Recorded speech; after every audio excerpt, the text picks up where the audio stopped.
तुम क्या लेने आई यहाँ पे? हाँ, मेरी देरीना ख्वाहिश थी कि मैं तुम्हें बहू बनाकर इस घर में लाऊं। अबू मुझसे गलती हो गई, मुझे माफ कर दे प्लीज। अब तुम्हारी सजा यही है कि तुम्हारी शादी उसी घटिया इंसान से होगी। ये मुमकिन नहीं है अब, क्योंकि तुम्हारी बेटी अपने माँ बाप की इज्जत पैरों में रोंद कर घर से भागी नाकाबिल एतबार लड़की है। ड्रामा सीरियल इकबाल की आने वाली एपिसोड बहुत ज्यादा इंटरेस्टेड होने वाली है। आप लोग देखेंगे कि किस तरह हादिया घर से भाग जाती है और जब वो घर वापस आती है, काशान की माँ उसको छोड़कर जाती है तो उसका कजन साहिल उसे देख लेता है और कहता है कि अब तुम यहाँ पर क्या लेने के लिए आई हो, जब सब कुछ तुमने तबाह कर दिया है तो अब तुम्हारी इस घर में कोई जगह नहीं है। दूसरी तरफ आशिर की माँ बतूल से कहती है कि बतूल, मेरी तो ये दिली ख्वाहिश थी कि तुम मेरी बहू बनो और मैं आज तुम्हें अपनी बहू बना कर ले आई हूँ। लेकिन आशिर इस बात पर राजी नहीं है। वो उसको बहुत ज्यादा बुरा लगा है कि हादिया के साथ उसकी शादी थी और हादिया उस रात भाग गई थी और इसकी माँ हादिया की जगह बतूल को लेकर आई है, लेकिन ना उसने हादिया को पहले कोई अहमियत देनी थी और ना ही अब वो बतूल को कोई अहमियत देगा।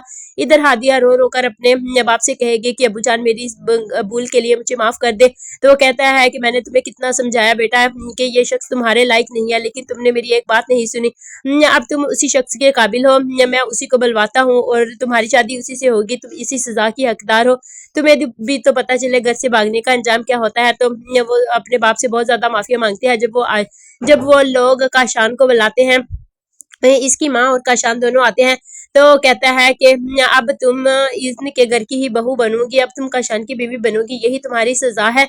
तो काशान कहता है कि मुझे इस लड़की से शादी नहीं करनी क्योंकि ये घर से भागी है और अपने माँ बाप की इज्जत को इसने पैरों के तले रोंदा है, तो ये मेरी बीवी कैसे बन सकती है। इसकी माँ भी यहाँ पर बहुत ज्यादा हैरान होती है। उसका बाप से काशान के घर छोड़ने के लिए जा रहा होता है। कहता है कि अब तुम उसी की बीवी बनोगी और उसी के साथ रहोगी, तुम्हें भी तो इस सजा का पता चले। जितना हमारे घर में तो तुम्हारे लिए अब कोई जगह नहीं है, जितना तुमने हमें रुलाया है और जितनी इंसल्ट तुमने हमारी की है, तुम इसी की हकदार हो। इधर साहिल बेचारे का तो कोई कसूर भी नहीं था, जितनी बड़ी इसे सजा मिली। वो बेचारा अब अपना दुख किसको बताए, किस तरह वो बतूल से इतना ज्यादा प्यार करता था और किस तरह उसकी जिंदगी तबाह बर्बाद कर दी गई। ये सब कुछ हादिया की वजह से हुआ। अब उसका बाप हादिया को भी यही सजा देना चाहता है कि तुम काशान के साथ भागी थी, अब काशान ही तुम्हारा मुकद्दर बनेगा और वो चाहे तुम्हें कबूल करे या ना करे, जिस हालात में रखे तुम्हें उसी हालात में रहना होगा। अब इस घर में तुम्हारी कोई जगह नहीं है। हादिया रो रो कर माफिया मांगती है, लेकिन उसका बाप कहता है कि अब मेरे दिल में तुम्हारे लिए कोई जगह नहीं है, तुम इसी शख्स के काबिल हो।